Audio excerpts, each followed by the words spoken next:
Haleluya, puji Tuhan. Kita percaya Tuhan yang kita sembah Yesus Kristus adalah Tuhan yang hidup. Dia ada bersama dengan kita pagi hari ini. Dia sedang memberkati kita, dia tahu kita sedang ibadah kepada dia.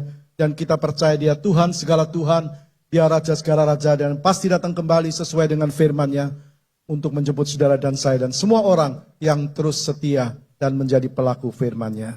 Tema khotbah hari ini Minggu 26 Januari 2025. Cara dan waktu Tuhan. Cara dan waktu Tuhan. Apa maksudnya cara dan waktu Tuhan? Cara dan waktu Tuhan maksudnya tidak sama dengan cara kita dan waktu kita.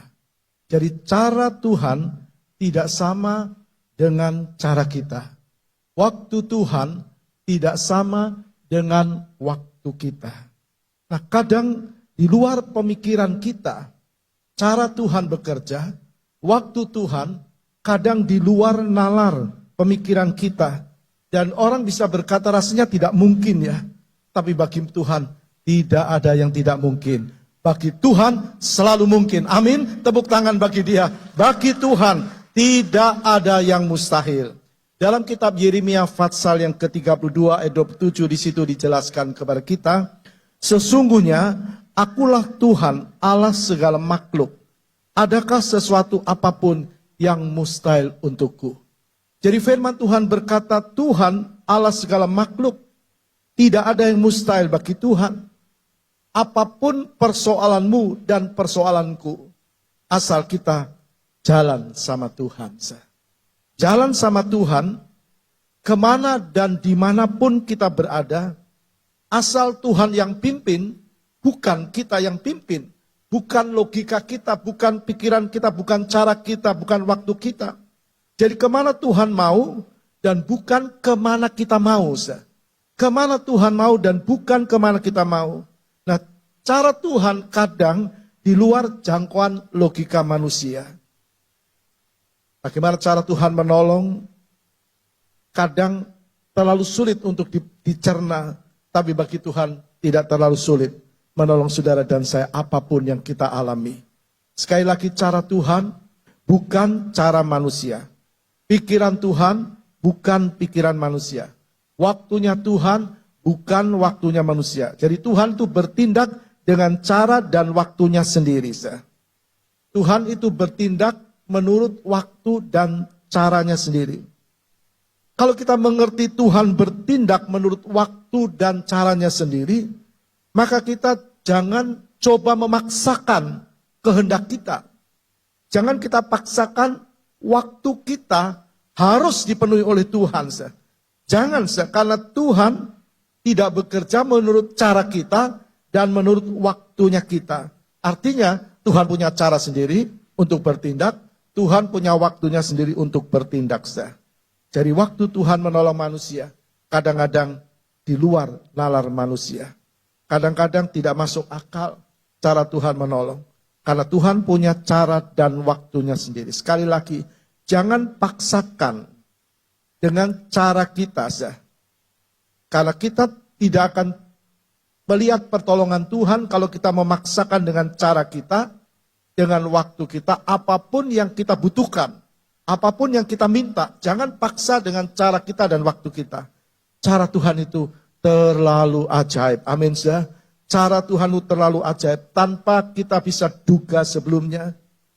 Artinya, kalau Tuhan menolong seseorang, kalau Tuhan punya rencana atas seseorang, rencana baik Tuhan, pasti kalau baik kepada seseorang, pasti baik. Rencana baik Tuhan, rencana Tuhan yang baik atas seseorang, tidak dapat digeser oleh rencana jahat orang lain.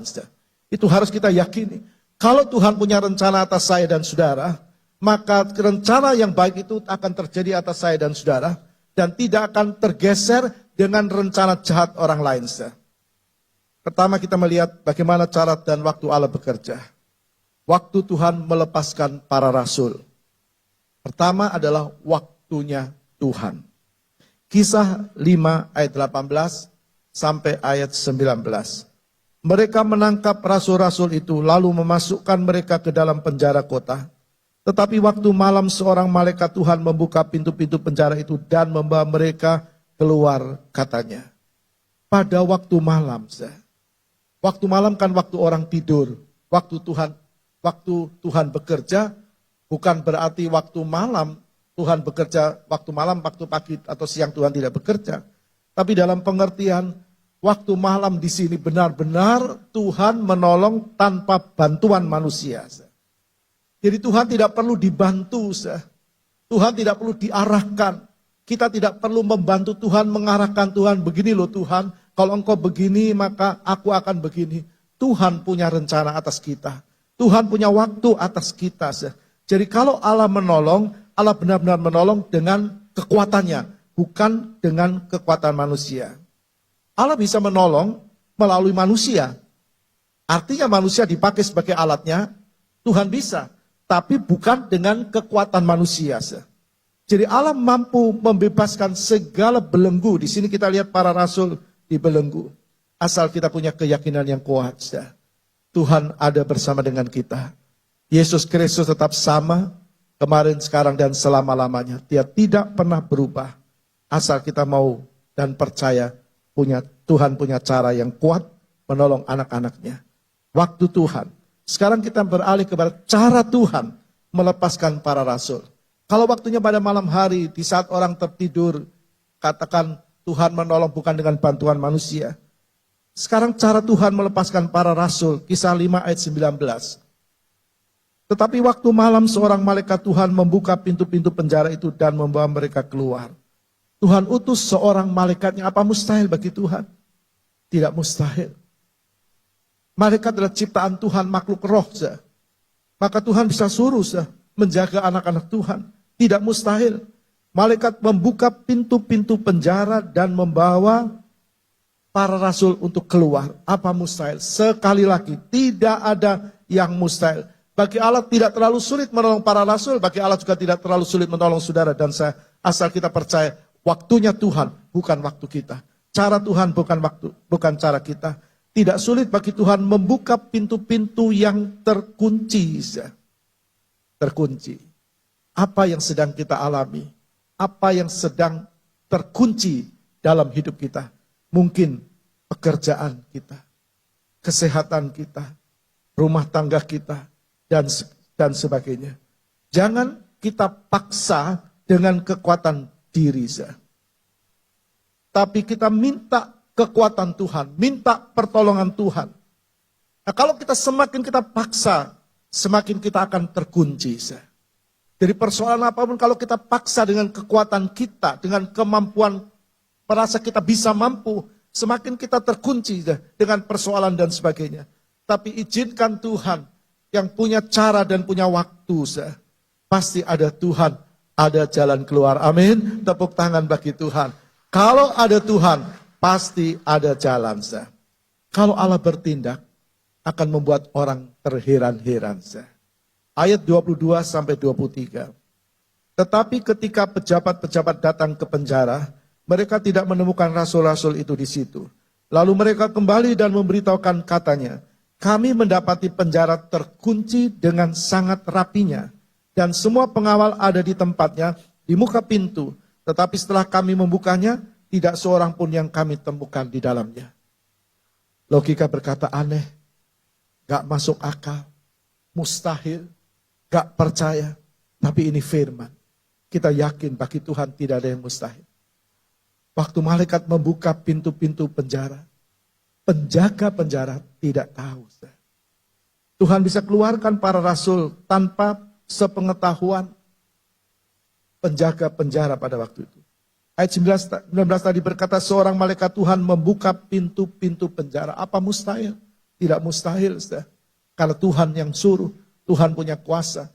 Sedangkan waktu murid-murid Tuhan dikatakan di danau sedang mendayung perahu dan perahunya ditimpa oleh ombak.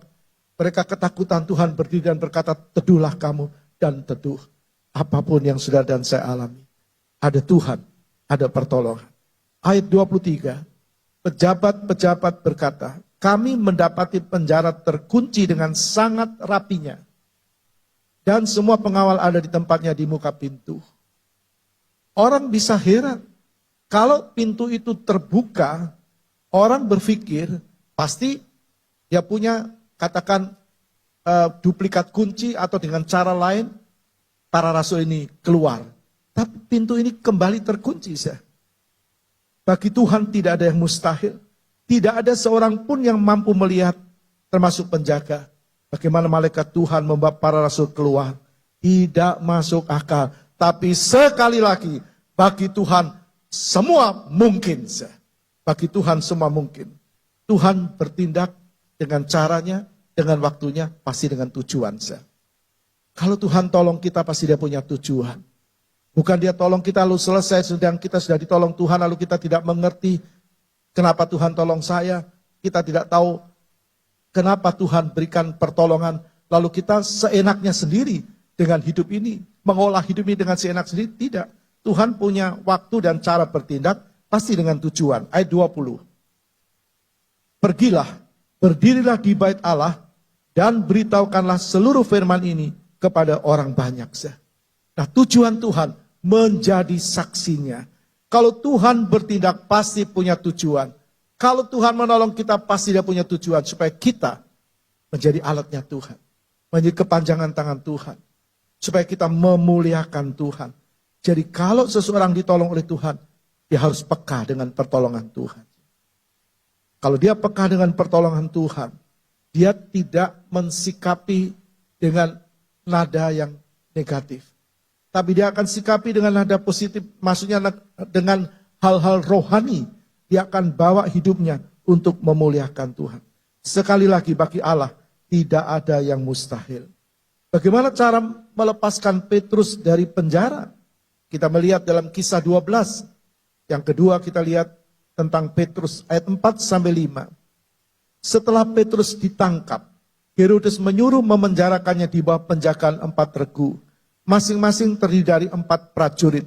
Maksudnya ialah supaya sehabis Paskah ia menghadapkannya ke depan orang banyak. Demikianlah Petrus ditahan di dalam penjara, tetapi jemaat dengan tekun mendoakannya kepada Allah. Petrus, rasul, murid Tuhan, bekerja untuk Tuhan, melayani Tuhan, masuk dalam penjara. Dia alami persoalan. Dia di penjara di bawah penjagaan 4 regu. Masing-masing regu terdiri dari 4 prajurit. Ada 16 prajurit yang menjaga Petrus. Maksudnya supaya setelah Paskah, maka Petrus akan dihadapkan pada orang banyak, akan diadili setelah dia dikeluarkan dari penjara. Tapi kita garis bawahi, tetapi jemaat dengan tekun mendoakannya kepada Tuhan. Nah, sekarang kita lihat di sini. Cara Tuhan beda dengan cara dan waktunya Herodes. Herodes bicara dunia ini. Cara dunia beda dengan cara Tuhan bekerja. Cara Herodes kita lihat Petrus di penjara di bawah pengawalan 4 regu, 16 prajurit. Petrus dibelenggu dengan 2 rantai. Itu cara-cara dunia. Itu akan katakan itu persoalan yang coba membelenggu Petrus. Tapi dalam ayat 6 dikatakan, pada malam sebelum Herodes hendak menghadapkannya kepada orang. Pada malam sebelum Herodes hendak menghadapkannya kepada orang banyak. Dari waktu Tuhan, waktu yang tepat. Petrus tidur di antara 2 orang prajurit, terbelenggu dengan 2 rantai. Selain itu prajurit-prajurit pengawal sedang berkawal di muka pintu. Kita bisa melihat di sini, logika pasti berkata, enggak mungkin Petrus bisa keluar. Petrus tidur di antara 2 orang prajurit, terbelenggu dengan 2 rantai. Tadi para rasul dia dikunci di penjara, tapi kuncinya dibuka oleh malaikat. Sekarang kita lihat Petrus dirantai. Ada belenggu yang membelenggu dia. Selain itu prajurit-prajurit pengawal sedang berkawal di muka pintu. Logika sekali lagi berkata, mustahil bagi Petrus lolos. Itu waktunya Herodes sehabis Paskah akan diadili. Jadi untuk beberapa hari Petrus dibelenggu dengan rantai supaya tidak bisa bergerak, tidak bebas bergerak. Jadi kita bisa melihat di sini, kalau ada di antara kita di tahun 2025 pekerjaan kita masih dibelenggu atau mungkin alami kemunduran hal-hal yang lain, rumah tangga dan sebagainya. Sekali lagi kita datang kepada Tuhan, jangan paksakan kita sujud, berlutut. tersungkur di hadapan Tuhan. Datang kepada Tuhan, perbanyak ibadah, menyembah Dia. Tidak mustahil bagi Tuhan. Dalam ayat 7 dikatakan begini. Tiba-tiba berdirilah seorang malaikat Tuhan dekat Petrus dan cahaya bersinar dalam ruang itu. Tiba-tiba Petrus dibelenggu dengan 2 rantai. Ada penjaga mengawal Petrus supaya tidak bisa keluar. Tapi tiba-tiba berdirilah seorang malaikat Tuhan. Malaikat adalah makhluk rohani yang tidak berbadan. Makhluk roh. Nah, Tuhan suruh malaikat Tuhan untuk menolong Petrus. Malaikat itu menepuk Petrus untuk membangunkannya, katanya, bangunlah segera, maka gugurlah rantai itu dari tangan Petrus. Apa mustahil? Bukan malaikat yang punya kuasa, tapi Tuhan yang menyuruh malaikat dan Tuhan memberikan kuasa itu. Waktu ditepuk, maka gugurlah rantai itu dari tangan Petrus. Saudara dan saya, kita perlu jamahan Tuhan. Jamahan Tuhan akan membuat kita alami pertolongan Tuhan. Membuat kita sadar kita bergantung sepenuhnya kepada Tuhan. Tiap orang punya persoalan, tapi kalau kita datang sama Tuhan, izinkan Tuhan bekerja dalam hidup kita. Mujizat pasti terjadi. Yang pertama karena kuasa Tuhan, amin. Karena kuasa Tuhan. Dan yang kedua, karena kuasa doa. Dalam Yakobus 5 ayat 16b, doa orang yang benar, bila dengan yakin didoakan, sangat besar kuasanya. Doa mengundang mujizat dan pertolongan Tuhan. Mungkin ada di antara kita yang tidak berdoa. Mari kita mau berdoa. Tiap pagi jam 4 ada doa di aula. Tiap Rabu jam 5 ada doa penyembahan kepada Tuhan. Datang kepada Tuhan. Sembah Tuhan. Muliakan Tuhan. Ayat 5 berkata, demikianlah Petrus ditahan di dalam penjara, tetapi jemaat dengan tekun mendoakannya kepada Allah. Jadi kuasa doa luar biasa, tidak mustahil. Tidak mustahil bagi Tuhan menolong Petrus. Petrus keluar tanpa sepengetahuan para prajurit. Bukankah ini mujizat? Coba kita lihat Kisah 12 ayat 10. Setelah mereka melalui tempat kawal pertama dan tempat kawal kedua, sampailah mereka ke pintu gerbang besi yang menuju ke kota. Sampai di sini kita bisa membaca. Setelah mereka melalui tempat kawal pertama dan tempat kawal kedua. Bagi Tuhan tidak ada mustahil. Ada kawalan-kawalan yang membuat Petrus seperti logika berkata tidak mungkin keluar. Begitu juga dengan kita. Ada hadangan-hadangan hidup kita. Persoalan yang kita alami. Katakan pekerjaan kita ada halangan-halangan seperti kawalan-kawalan itu. Kalau Tuhan menolong bukan hanya menolong pertama. Lalu dia tidak menolong kedua. Kalau dia menolong sampai tuntas. Amin. Dia menolong sampai tuntas. Bagaimana kita melihat di sini pintu itu terbuka dengan sendirinya bagi mereka. Setelah mereka melalui tempat kawal pertama dan tempat kawal kedua, sampailah mereka ke pintu gerbang besi yang menuju ke kota.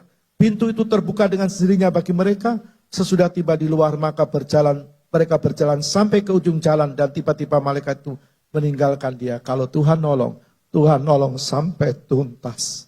Kita yakin jemaat Alfa Omega. Tuhan mau tolong kita. Persoalan apapun. Masuk tahun 25. Dia pasti tolong kita sampai tuntas. Karena dia Allah yang tidak pernah berubah. Pintu itu terbuka dengan sendirinya bagi mereka. Bagi siapa? Bagi Petrus. Bagi siapa? Bagi saudara. Bagi saya. Bagi kita semua. Aneh? Mustahil? Itu bagi manusia. Tapi bagi Tuhan tidak mustahil. Tepuk tangan bagi Tuhan. Bagi dia tidak ada yang mustahil. Allah kita adalah Allah yang penuh dengan kuasa. Kita lihat yang ketiga. Waktu Elisa alami pengepungan bangsa Aram. 2 Raja-Raja 6 ayat 13 dan 15. Berkatalah raja, pergilah melihat di mana dia supaya aku menyuruh orang menangkap dia. Lalu diberitahukanlah kepadanya, dia ada di Dotan. Ketika pelayan abdi Allah bangun pagi-pagi dan pergi keluar, maka tampaklah suatu tentara dengan kuda dan kereta ada di sekeliling kota itu. Lalu berkatalah bujangnya itu kepadanya, celaka tuanku, apakah yang akan kita perbuat? Kisah ini menjelaskan Elisa dan bujangnya dikepung dengan bangsa Aram. Dan Raja Aram ini berkata, pergi lihat supaya aku bisa menangkap dia. Jadi raja ini mau menangkap Elisa. Elisa terkepung. Karena kita tahu bagaimana Elisa menubuatkan, Elisa menyampaikan firman. Dan itu membuat Orang yang tidak percaya termasuk raja ini, dia tidak senang dengan Elisa. Apa yang diucapkan Elisa berbeda dengan apa yang diucapkan bujangnya itu benar. Bujangnya berkata, Tuanku celaka, Tuanku celaka. Kalau kita diperhadapkan kepada satu persoalan, bisa beda satu dengan yang lain. Yang satu berkata celaka, minta ampun, aduh, dan sebagainya. Tapi yang lain bisa berkata, jangan takut, aku yakin lebih banyak kuasa Tuhan daripada kuasa yang lain.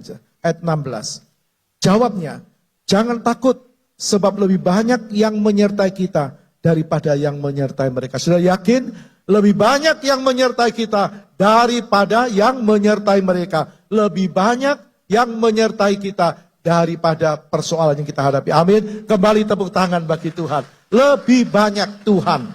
Jawabnya, jangan takut, lebih banyak yang menyertai kita. Bujangnya berkata, celaka Tuanku. Elisa berkata, jangan takut. Kalau kita ada di persimpangan dalam pikiran kita dengan persoalan yang kita hadapi, yang satu pikiran kita muncul, aduh bahaya, jangan, mereka katakan cemas, takut, gelisah. Yang lain pikiran kita berkata, jangan takut, jangan takut. Maka kita mau dituntun oleh Tuhan berkata, jangan takut. Mengapa bisa beda? Mengapa bisa beda antara bujangnya Elisa dengan Elisa? Bujangnya bilang, celaka, celaka. Terlalu banyak orang, tapi Elisa berkata, jangan takut. Lebih banyak yang menyertai kita daripada mereka. Kenapa bisa beda? Karena beda iman, beda ucapan. Seringkali ucapan kita bisa beda, karena apa? Beda iman. Kalau kita yakin, Tuhan pasti tolong kita.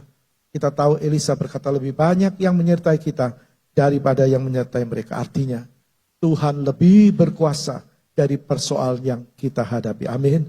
Tuhan lebih berkuasa dari persoalan yang kita hadapi. Firman Tuhan tidak berubah. Kalau kita baca ayat 18 sampai 20. Ketika orang-orang Aram itu turun mendatangi dia, berdoalah Elisa kepada Tuhan. Sekali lagi kita perhatikan. Ketika orang-orang Aram itu turun mendatangi dia, berdoalah Elisa kepada Tuhan. Saudara, waktu persoalan datang, mendatangi kita, kita tidak mengundang persoalan, tapi semua orang telah hadapi persoalan, bukan? Mungkin hari ini ada persoalan, tapi kita melihat di sini, ketika orang Aram itu turun mendatangi, berdoalah Elisa kepada Tuhan. Jadi apapun persoalan, mari kita berdoa kepada Tuhan. Tahun 25, mari menjadi tahun doa, di mana kita datang kepada Tuhan hari Rabu. Saya masih melihat banyak yang belum terlibat. Mari terlibat buat pekerjaan Tuhan, terlibat untuk juga masing-masing keluarga. Jadi sudah kita lihat di sini, waktu orang Aram turun mendatangi Elisa, berdoalah Elisa kepada Tuhan, butakanlah kiranya mata orang-orang ini, maka dibutakannya mata mereka sesuai dengan doa Elisa. Sesuai dengan doa Elisa. Elisa minta pertolongan Tuhan, Tuhan dengar. Dan benar mata orang-orang Aram dibutakan. Kemudian berkatalah Elisa kepada mereka, bukan itu jalannya, bukan ini jalannya, dan bukan ini kotanya. Ikutlah aku, maka aku akan mengantarkan kamu kepada orang yang kamu cari. Lalu diantaranya mereka ke Samaria. Segera sesudah mereka sampai ke Samaria, berkata Elisa, ya Tuhan, bukalah mata orang-orang ini supaya mereka melihat. Lalu Tuhan membuka mata mereka sehingga mereka melihat. Dan heran, mereka ada di tengah-tengah Samaria. Tuhan bisa membelokkan persoalan. Karena doa, Tuhan bisa membelokkan. Bukan Tuhan didikte oleh Elisa, tidak. Tuhan mengabulkan karena hidup Elisa memperkenan Tuhan. Jadi Tuhan membelokkan persoalan itu, dan persoalan itu tidak bisa menangkap Elisa. Raja Aram tidak bisa menangkap, persoalan tidak bisa menangkap kita. Persoalan bisa kita hadapi, karena kita tahu semua orang hidup pasti ada persoalan. Tapi persoalan tidak bisa membelenggu kita. Kalau kita sadar, ada Tuhan yang menyertai kita. Allah selalu bertindak tepat dengan waktunya, sekali lagi. Bukan waktu kita, bukan cara kita. Yang terakhir, yang keempat. Waktu menghidupkan Lazarus. Yohanes 4:11 ayat 21. Maka kata Marta kepada Yesus, Tuhan, sekiranya engkau ada di sini, saudaraku pasti tidak mati. Nah, kita sudah mengenal kisah ini. Lazarus ada saudara Marta dan Maria. Mereka adalah murid-murid Tuhan. Mereka percaya kepada Yesus. Mereka beribadah kepada Yesus. Tapi satu waktu kondisi fisik Lazarus, katakan Lazarus sakit lalu meninggal. Kemudian Marta dan Maria menangis. Dan waktu Marta datang sama Tuhan, dalam ayat ini dikatakan, dia berkata, Tuhan, sekiranya, seandainya, apabila engkau ada di sini, saudaraku pasti tidak mati. Itu menurut Marta. Maria juga berkata seperti itu menurut Marta dan Maria, itu waktunya Marta. Kalau Tuhan ada di sini, waktu Lazarus sakit, Lazarus tidak akan mati. Itu waktunya Marta, itu waktunya Maria, tapi bukan waktunya Tuhan. Kadang-kadang cara kita, waktu kita akan seperti benar perkataan Marta dan Maria. Kalau Tuhan di sini, saudaraku tidak mati. Kalau Tuhan tolong saya, pasti saya alami begini-begini. Pasti Tuhan akan pulihkan saya. Tapi Tuhan punya cara, Tuhan punya waktu. Jadi saudara lihat di sini, bagaimana Marta mencoba, katakan minta seperti waktunya Maria. Maunya Maria, maunya Marta, itu bukan maunya Tuhan. Maunya Marta Maria, kalau engkau ada di sini, saudaraku tidak akan mati. Seringkali kita berkata, Tuhan kalau engkau tolong aku, kalau engkau segera tolong aku enggak begini. Nah, Tuhan punya cara dan waktu. Tuhan pasti tolong. Kalau hidup kita memperkenan Tuhan, hidup kita sesuai dengan apa yang Tuhan mau. Nah, sekarang kita bicara kapan waktunya Tuhan. Kalau tadi kita melihat waktunya Marta Maria, kalau Tuhan ada di sini, saudaraku tidak akan mati. Kapan itu waktunya Tuhan? Ayat 42. Aku tahu bahwa engkau selalu mendengarkan aku, tetapi oleh karena orang banyak yang berdiri di sini mengelilingi aku mengatakannya supaya mereka percaya bahwa engkaulah yang telah mengutus aku. Jadi Tuhan, Yesus berkata kepada Bapa, dia berkata, kau selalu mendengarkan aku. Artinya, kalau Yesus mau bicara, Lazarus sembuh dari jarak jauh, Lazarus sembuh. Kuasanya tidak pernah berubah. Kalau dia datang waktu itu seperti Marta dan Maria inginkan, dia pasti sembuh, Lazarus. Tapi di sini Tuhan tahu, karena orang banyak yang berdiri di sekeliling mengelilingi aku mengatakannya supaya mereka percaya bahwa engkaulah yang telah mengutus aku. Jadi kadang Tuhan bergerak tidak sesuai dengan waktu dan cara kita. Supaya apa? Supaya orang banyak itu terima Tuhan dan diselamatkan. Jadi melalui Tuhan nolong saudara, Tuhan nolong saya. Orang lain heran. Lalu orang lain percaya itu cara Tuhan. Saat orang banyak butuh kekuatan iman. Saat orang banyak butuh kekuatan iman. Ayat 43. Dan sesudah berkata demikian, berserulah ia dengan suara keras, Lazarus, marilah keluar.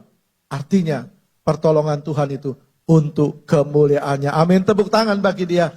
Pertolongan Tuhan harus untuk kemuliaan namanya. Jadi saat kita membutuhkan pertolongan Tuhan, tunggu cara dan waktu Tuhan. Tapi kita harus tetap dekat sama Tuhan. Tetap dekat sama Tuhan, ada waktunya Tuhan. Satu lagi, ayat yang kelima. Kapan waktunya Tuhan melepaskan bangsa Israel dari kejaran Fir'aun? Saat benar-benar tidak ada jalan. Kapan Tuhan lepaskan bangsa Israel? Tuhan bisa lepaskan saat masih ada jalan juga Tuhan bisa. Tapi kenapa Tuhan lepaskan saat benar-benar sudah tidak ada jalan? Ayat 10 dari Keluaran 14. Ketika Fir'aun telah dekat, orang Israel menoleh, maka tampaklah orang Mesir bergerak menyusul mereka. Lalu sangat ketakutanlah orang Israel dan mereka berseru-seru kepada Tuhan. Saat terjepit, kepepet, seperti tidak ada jalan, depan laut, belakang kejaran, tidak ada kesempatan untuk melarikan diri. Sudah tidak mungkin bisa. Kadang kita juga berkata, enggak mungkin aku bisa tertolong. Tapi bagi Tuhan tidak ada yang mustahil. Saat sepertinya tidak ada jalan, sudah hadapi jalan buntu, belakang tentara Fir'aun mengejar, sedang depan ada laut Kolsom. Tapi saat itulah, saat waktunya dan cara Tuhan bertindak. Ayat 21, lalu Musa mengulurkan tangannya ke atas laut, dan semalam-malaman itu Tuhan mengkuakkan air laut dengan perantaran angin timur yang keras, membuat laut itu menjadi tanah kering. Maka terbelahlah air itu. Terbelahlah air itu. Jadi cara Tuhan luar biasa. Waktu Musa mengulurkan tangannya ke atas laut, Lalu Tuhan bertindak, semalam-malaman Tuhan menguakkan air laut itu dengan perantaraan angin timur. Angin timur dipakai Tuhan.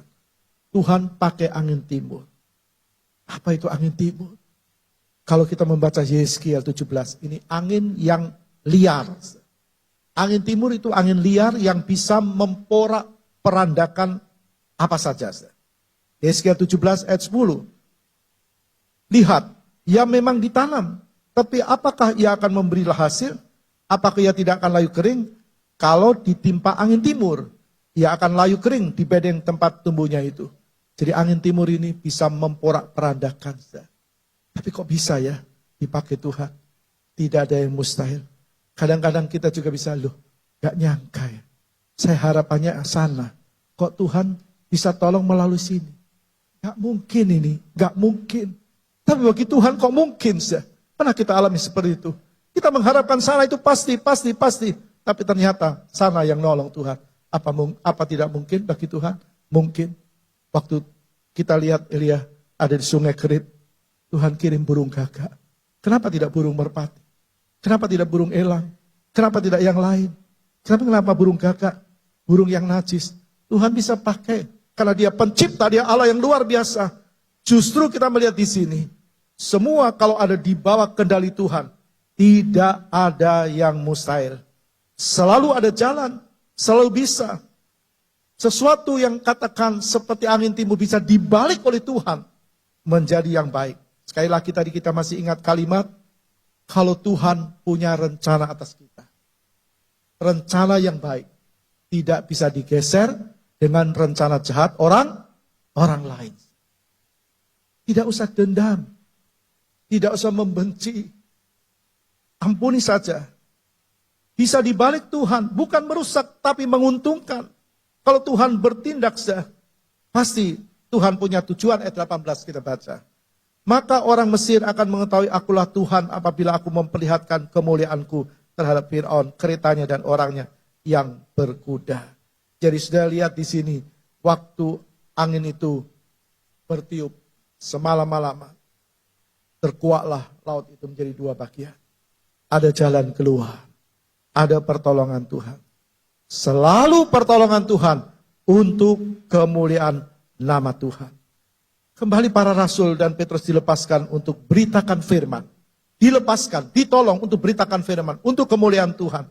Elisa Tuhan lepaskan dari bangsa Aram supaya di Israel tahu ada Tuhan. Kita ditolong Tuhan. Supaya orang lain tahu ada Tuhan. Ada Yesus menyertai kita. Kita lihat laut kosong terbelah agar Fir'aun tahu ada Tuhan yang Maha Kuasa. Tuhan hidupkan Lazarus agar orang banyak percaya bahwa Yesus adalah Tuhan. Karena itu jangan takut, percaya, imani cara dan waktunya Tuhan. Pasti Tuhan bergerak sesuai dengan rencana dan waktunya. Tepuk tangan bagi dia. Tuhan berkati kita, kita yakin dia ada bersama dengan kita. Yakin kalau dia berkata, kalau dia berfirman. Mari kita nyanyikan pujian kita.